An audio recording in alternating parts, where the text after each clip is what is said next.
Hi, everybody, and welcome back to another episode of The Main Line. I'm really excited about today. So, we have two of our friends from District Cannabis. And if you've been following us for a while, you'll know that District Cannabis is one of our newest vendors. They just came on board a few months ago, and they have been awesome. You probably love their flower, and it's full of terpenes, and that's exactly what we're going to talk about today. The art of understanding terpenes. So I want to bring up Nurse Laura and Shannon from District Cannabis. Hi, guys. Hi. Hello. So good to have you guys on today. Thank you for having us. We're so happy to be here. Thank you. Thank you. Well, I'll let you both introduce yourselves a little bit and get started on your presentation, but we're really excited to hear about, I'm a big fan of terpenes. I think that it's one of the most untapped pieces of the plant and most misunderstood as well. Not to mention the hundreds of actual cannabinoids that are found in the plant too, but that's not necessarily what we're talking about today. But yeah, I'm really excited for this presentation, and I'm gonna let you guys take it away. All right, cool. Great. I'll introduce myself real quick. So I'm Laura. I am the clinical director for District Cannabis. I come on pop-ups with Shannon and do some other fun stuff with District. And I am going to be adding in some of the patient benefits of terpenoids, or terpenes as we call them. But Shannon's going to go through some of the exciting stuff about what District Cannabis really does with growing, why they are so great at reserving terpenes and what they do. So, yeah.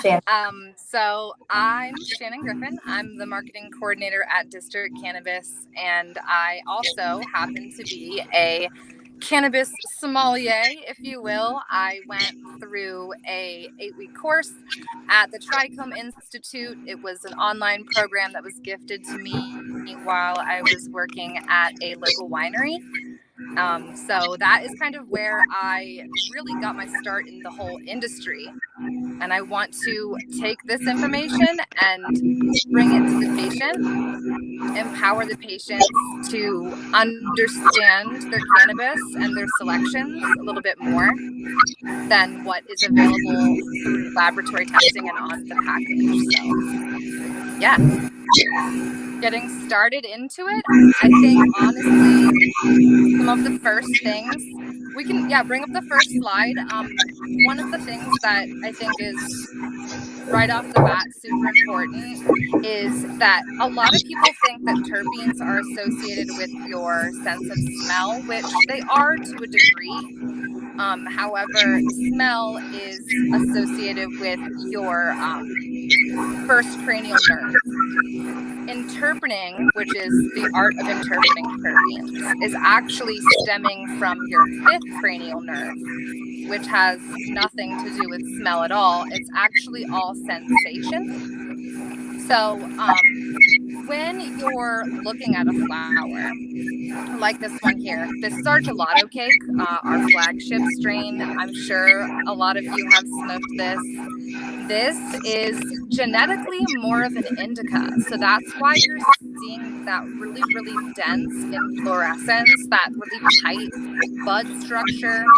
When this is growing in the grow rooms, it actually grows completely different than, say, like the Lemon Royale, even the Triangle Royale.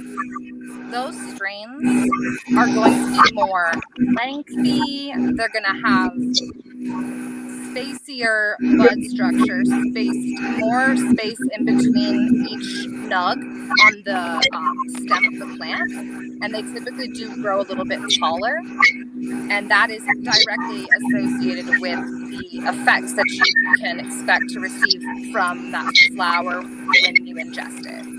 So a lot of the taller plants, a lot of those larger, airier buds are going to give you a more stimulating effect, where this one here, the gelato cake, it grows really short, really squatty, really tight bud structures, really dark amber pistils. We do typically let the indicas go a little bit longer. Those pistils will take that THC and it'll convert to more sedative cannabinoids, CBN, CBG. So that's kind of a little bit of the gist of it. So here, the gelato cake, you can see how that's really, really tight and dense. That is going to be associated with a more sedative effect. If you want the next image, this here is the Triangle Royale. This is actually genetically, it's Lemon Royale genetics. But because when we grew it, when we were doing our pheno hunt, it had such a strong Kush backcross that was really presenting very strong in the terpenes. A lot of that earthier, woodsier smells. So that actually, you can see it in the grow room between the two phenos of Lemon Royale and Triangle Royale. It's really interesting because the Triangle, because it's got a little bit more of that Kush backcross, tends to grow a little bit shorter, whereas the lemon grows a little bit longer, larvier. Even the color of the flowers in the grow room is just a little bit different. And even from the two photos that you just saw, you can definitely tell that this one, the Triangle Royale, is going to be more of a sativa, more uplifting. You can see a lot of air and space in between the flower, and that's a telltale sign that you're going to get more stimulating effects from that bud when you smoke it. The next photo actually is kind of interesting. This is one of our newer strains. This is the Layer Cake that just released. So this is really cool, and I'm going to put a little personal twist on this one. I, as a patient, don't particularly, I treat anxiety. I don't particularly go for sativa strains, any stimulating strains. I'm stimulated enough on my own. I don't need that. When I first started working at District Cannabis, I picked up the gelato cake, which genetically is an indica. However, the terpenes reflect something quite different. The terpenes on the Maryland gelato cake have been expressing a lot of limonene, which we all know is citrusy, smelling terpene. It's in the rinds of oranges and other types of citrus fruits, but it also is in a lot of cannabis. Typically, limonene lends an uplifting effect, and I actually experienced that firsthand when I smoked the gelato cake for the first time. I was expecting something more sedative. The label said indica, and this is kind of the whole reason I want to empower the patient with this information, is because cannabis marketing puts a label on there and they want to call it a sativa or an indica or a hybrid, but really everything is a hybrid at this point. It would be very hard genetically to find something that is what it was hundreds of years ago when it was growing naturally. So Max Montrose, the owner of Trichome Institute, explained it really well, and I don't think I can find any better analogy to explain it myself. But if you think about it, like all domestic canines come from wolves, from coyotes, from dingoes, and now we have poodles and French bulldogs and cattle dogs, and they all were bred to serve a specific purpose to us. And that's kind of what we've done with cannabis. We've taken these sour diesels, these Afghanis, these really archaic strains, and we have bred them out to fit our needs. And everything genetically is a hybrid. There's really no such thing as sativa or indica anymore, and we need to know how these plants are going to affect us. I mean, this is our medicine, and it can get really confusing, especially in markets like DC where you don't have terpene testing. We're lucky here in Maryland to have that. So we personally use Pinnacle Labs, and they test for 29 different terpenes, but there are over 150 terpenes in the cannabis plant alone. So a lot of us know about myrcene. Myrcene is going to be more of a sedative terpene, and that can be found in really high quantities in indica strains, those dense strains.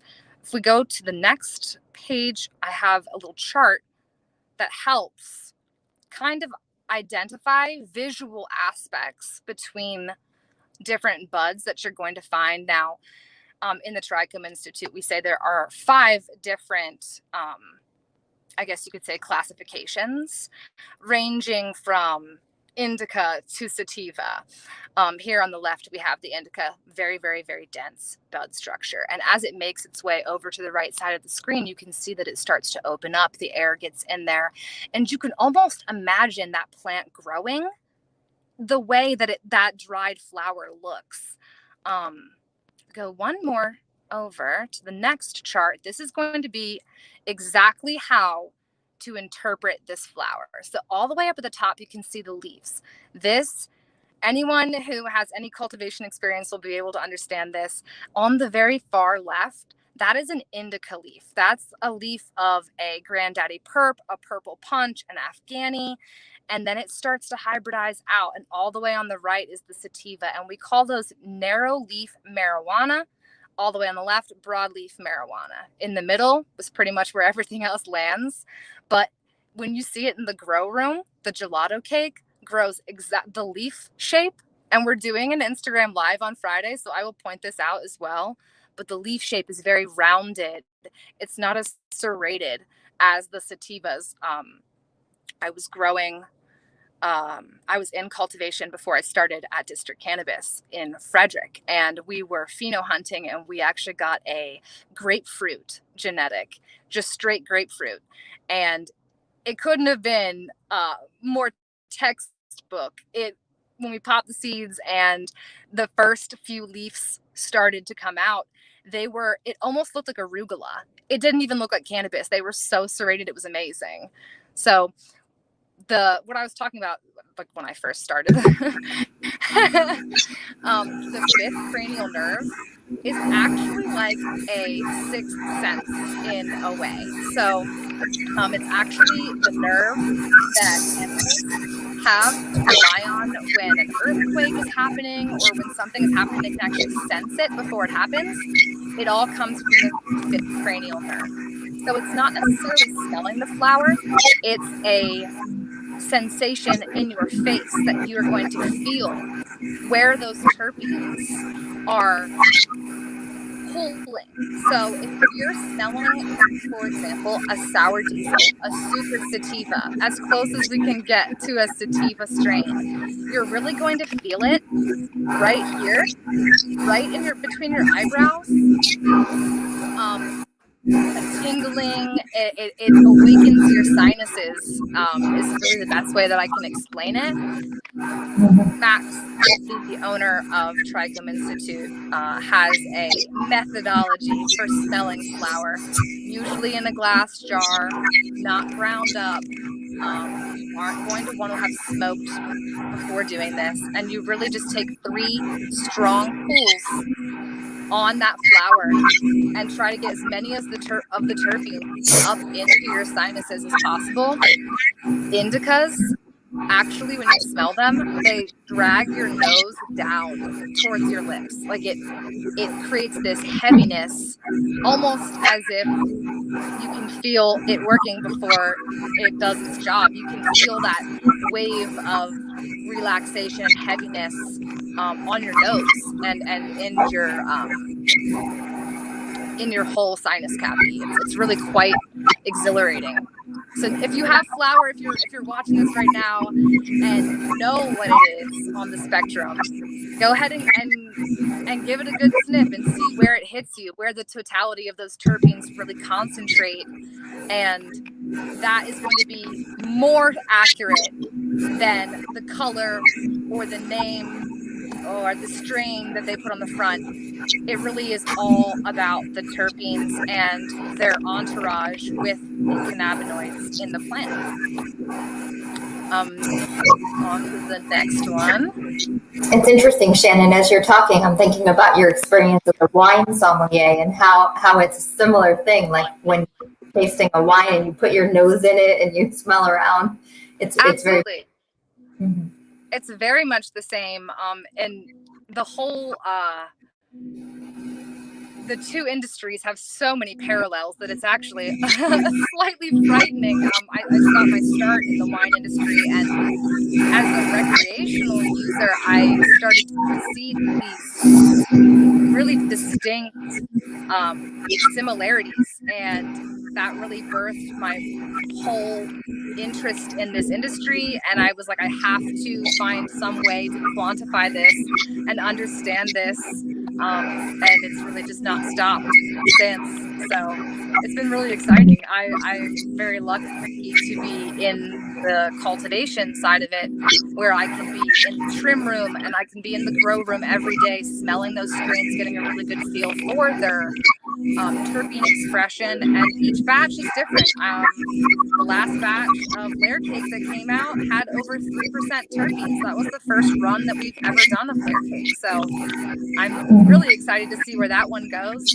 I don't even think I mentioned it when we were on that slide, but layer cake is genetically a combination of the wedding cake from gelato cake, and then the triangle, it's Triangle Kush Skunk #2 back cross from the Triangle Royale. So it's really like gelato and triangle had a baby and made layer cake. But the interesting thing is that they're putting a yellow sticker on it. The COA, the terpene that profile that came back from that for the lab was telling us that we had over 1% limonene, which would fall in line with a sativa, but it also had over 1% myrcene and over 1% of other terpenes. So you have to take that into account. I would say the layer cake is essentially the perfect hybrid. Yeah, I think and it's with so 28% important. THC, it's like right. Perfect. No, I'm so glad that you point that out, though, because I think it's so important. I'm constantly sharing with patients. Don't pay too much attention to the strain name. Don't pay too much attention to the color, if there is a color label, because you really have to look at the terpenes. And it's wonderful in Maryland that we do have labs that are testing for those terpenes, and we're actually printing them on the label so that the patients can look and see and find the balance. Because like for anxiety, if you're using, hopefully maybe you have a little bit of CBD too, but if you're using a THC product, you really need to have a balance of limonene and linalool. Like a balance works best for anxiety, but someone might tell you, oh, anxiety, you need an indica, but it's not necessarily true. You need a balance of these terpenes, and then depending on you and your body and when you have anxiety, maybe you need something different. So really good point. Glad that you're sharing this with our patients. What does District Cannabis do? Like how can you help the patients understand what District does to promote the terpenes remaining and keep retain the terpenes? Yeah, so we use the growing cycle doesn't have necessarily a ginormous effect on the terpenes. It really comes down to a timing of when those plants excrete all of that into the glandular trichomes, and that's really where all the medicine is. So it's really like, it's essentially like starving that female cannabis plant of the mate that she wants, which is why we typically let our strains go about 63 weeks. So it promotes more. If you think about it like a flower, it is a flower. It is looking for a pollinator to come along and pollinate it, but there are no male plants. So this is a good conversation for Valentine's. Yes, yeah. I hope this is doing something for someone. But yeah, the plant's excreting all these terpenes, and it's saying I'm looking for a mate. And the longer that we hold off, the longer that we do that, the more ripe she gets, and the better that she smokes. And really what District Cannabis is doing different than other cultivators is the curing process. That's a huge place that terpenes are lost. Yes. Usually because when you're cultivating in mass quantities, you kind of lose the quality, and you kind of lose sight of what this is all about. And that's why I love District Cannabis is they truly are here for the plant and for the patient. and we're not rushing through anything. We do a nice 10-day cure. It hangs in these very special drying vaults that are fitted with vertical hydraulic trellis system. So we actually cut the plant down, hang it in curtains, and it cures very evenly. There are no microclimates in the dry room where mold or something could grow. It really is just a very simple way of curing the cannabis. Mm-hmm. And that really is super important to retaining those terpenes. Mm-hmm. What was that? Really, I said it doesn't even get flat because it's not laying on a tray and drying. It's hanging. Yep. So it's even better. Mm-hmm. Yep. And then when it gets to the trim room after the dry, we try not to do a lot of handling of the flower to knock off any of those trichomes, any of those terpenes. So that's another thing that I've seen us doing differently. Same with the packager. It's all a machine that packages it. So as long as the least amount of human touch as possible. So we don't use a auto trimmer. So that's really helped us in the beginning. We were using an auto trimmer. We were seeing lower terpene numbers. And then about four months ago, we stopped using the auto trimmers altogether. So it's all hand trimmed, and that really helps retain the pistils, the flavor, and the moisture content, honestly. So what it all comes down to is a good moisture content. Right.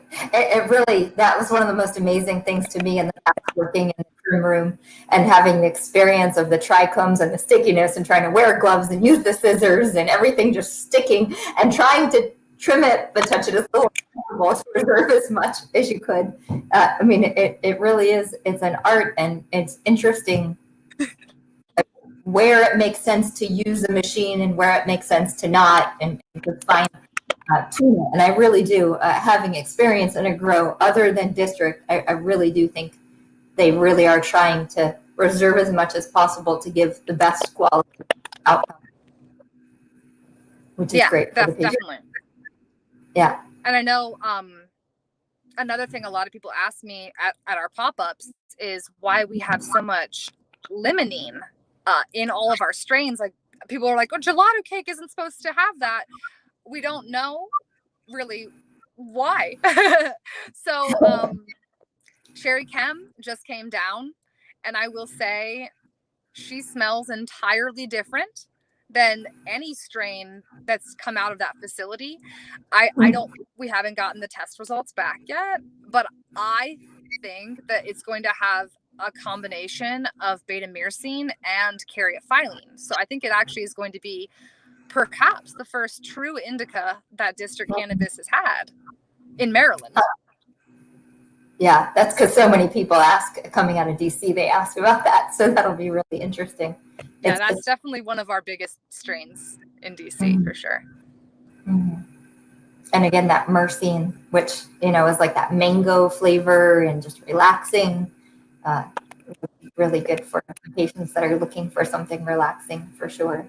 Myrcene, yeah, great for pain relief. And then beta-caryophyllene is an awesome terpene. It's the only terpene that activates both your CB1 and CB2 receptors. So they say it's the only terpene alone that actually has truly medicinal effects. It activates both receptors. So that's something super interesting. They say it's a great body sedative.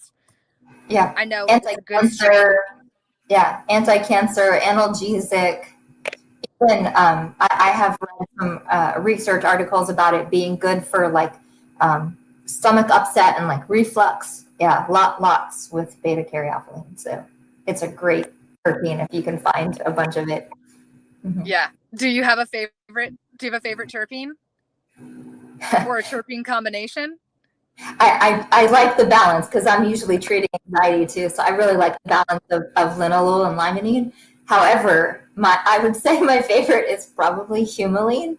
And the reason Humaline's great. humulene, but my reason is kind of silly. It's because it's not for you, but for many people, it's an appetite suppressant, a mild appetite suppressant.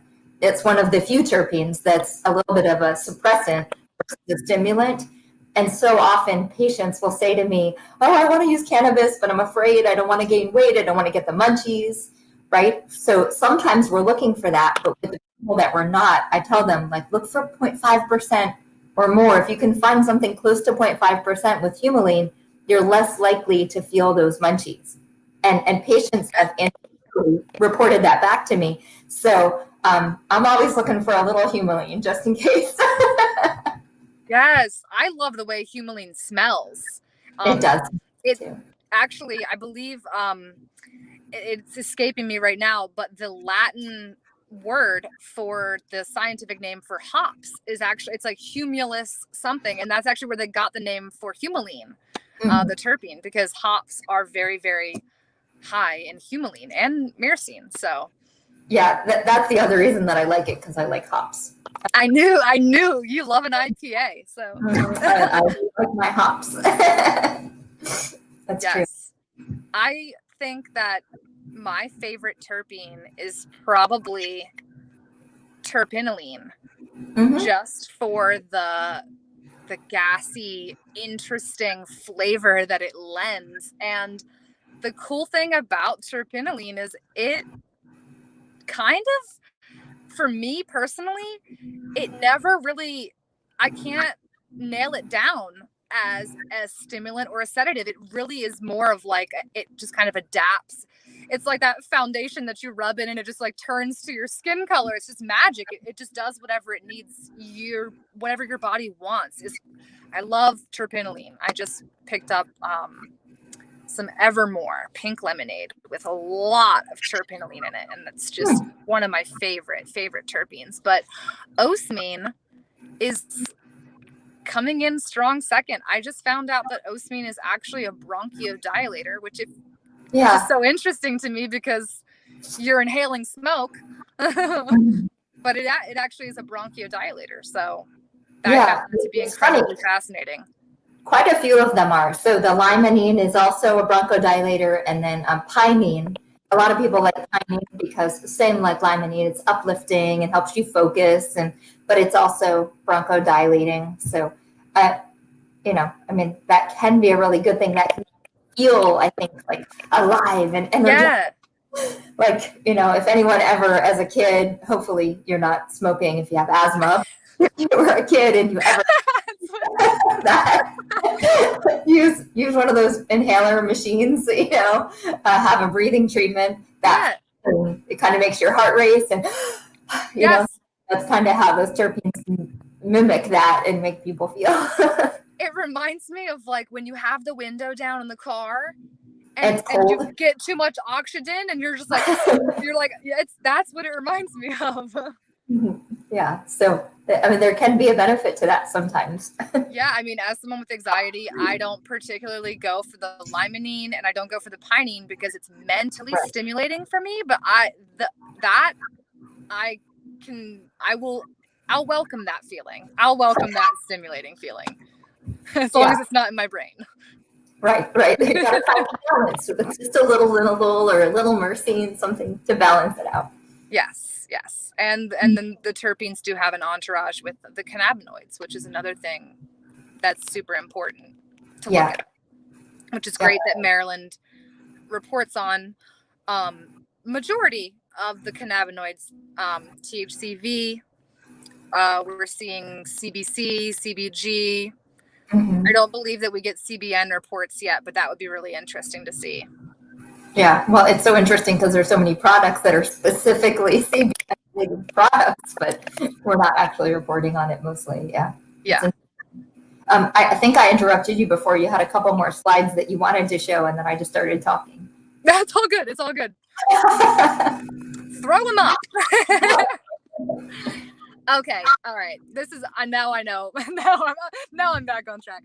So this is sour diesel. So if actually we could just toggle back and forth between these two, the sour diesel in growth and dried, and then we also have Granddaddy Perp dried and in the grow room. And you can really see the bud structure there on the right, really, really, really tight. You can't even see the stems to those fan leaves. It is such tight nodal spacing. They're almost on top of each other. And then looking at the left of the screen, that's the dried flower. You can almost envision how that was growing in the grow room. And then the sour diesel, same thing. You can see the air pockets in there towards the left of the screen on that dried flower. You can see even a little piece of the leaf matter.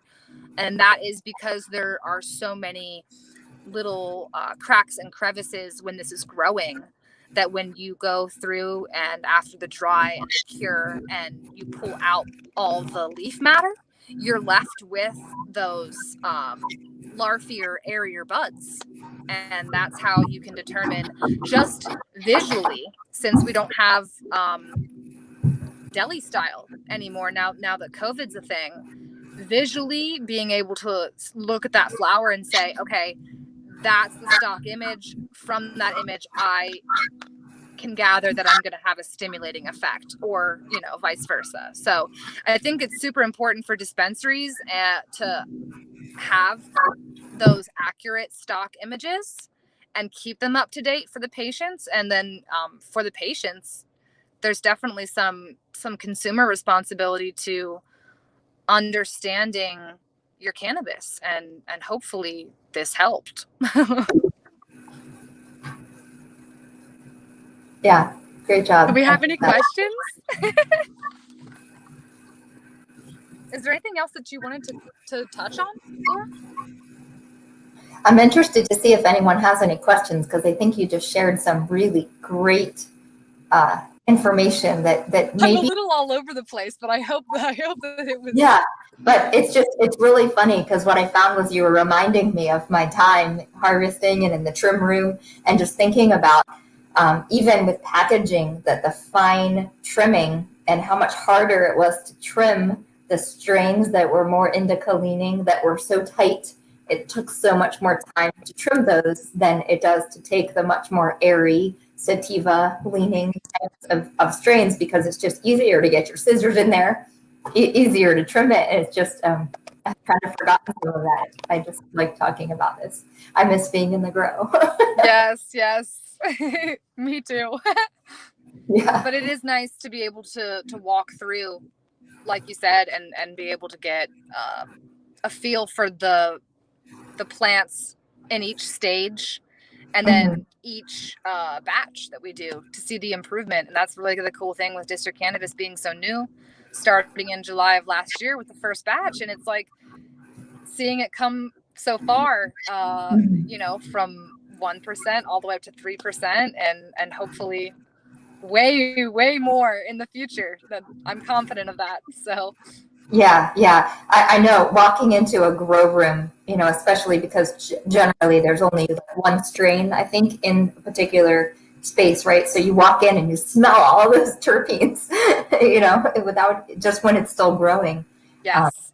It really, what a refreshing thing to be able to do. And it's actually, like you saying that, it jogs my memory, but if you think about it, terpenes to the core are just volatile essential oils. And essential oils, although there's not a lot of research on terpenes and their effect, essential oils have been studied for years and years and years. And there's so much that we can say, a lavender is going to calm you down, or, a grapefruit is going to wake you up. And to have that, I mean, we need to be doing more research on terpenes. And I think that's definitely in the future. I see someone asking more info about the online class. It is Trichome Institute, and it's all online. They have a whole bunch of courses. It is the professional interpening course, and they actually will have like a wheel of different flavors, all the charts that I had on the screen. You can even buy a little jeweler's loop with a magnifier and a UV. So when you get your flower at home, you can interpret it yourself, see if it matches up with the label. And that course is $250. They run specials all of the time, and it's all online. So definitely check that out. They have some for people who are looking to get into cultivation. They have ones that are angled more at dispensaries, and they have ones that are angled towards the general consumer. So it's a really awesome course. Highly recommend it. And they are on Instagram too at Trichome Institute. And Shannon, there's a question I see from Jake. It says, with a sensation in the face when you smell the flower, do you learn how to understand that feeling when you take this Trichome Institute class? Or do you just know that because you're a small unit? You do. You figure it out and they give you the tools, but it's not something that necessarily everyone's going to have it come naturally to them.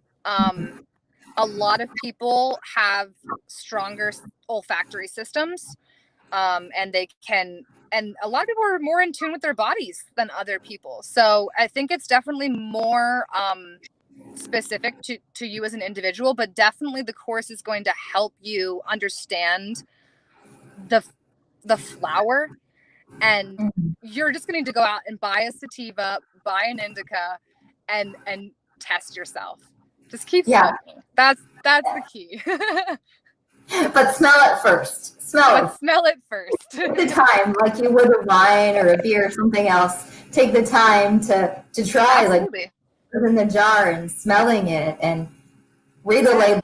Try to tell yourself, okay, well, am I smelling limonene? Am I smelling? Does it smell like gas? Does it smell like a skunk? What does it smell like? The nose knows. Yeah. All right, cool. And we got Hope. I see Hope's back, but you're muted, Hope. Oh, sorry. That was my fault. But hey, everybody. That was really good. That was really, really informative. And I think that, I love when we can relate back something about cannabis to like things that we already understand and we already know. So we understand a lot about essential oils already. So I think that was really cool how you made that analogy. And I agree wholeheartedly that there's just a lot more research that needs to be done.